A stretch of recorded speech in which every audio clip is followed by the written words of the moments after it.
বিশুদ্ধ ভাষাটা এত জরুরি যে আল্লাহ তাআলা তার প্রিয় হাবিবকে মায়ের বুকের দুধ থেকে বঞ্চিত রেখেছেন শুধু বিশুদ্ধ ভাষার জন্য।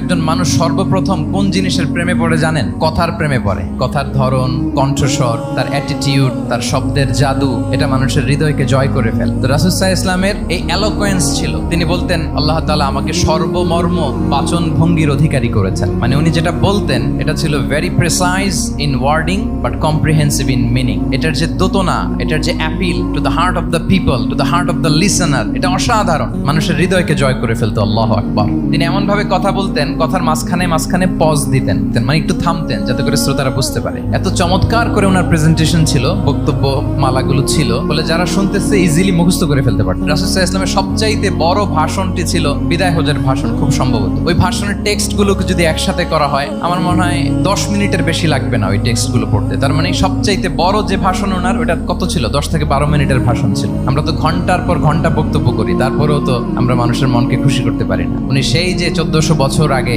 10 মিনিটের একটা ছোট্ট ভাষণ দিলেন, গোটা বিশ্ব আজও হাবুডুবু খায় ওই ভাষণের ভেতর, ঠিক কিনা বলেন? মাঝে মাঝে এমন আবেগঘন বক্তব্য উপস্থাপন করতেন সাহাবারা অশ্রুসিক্ত হতো।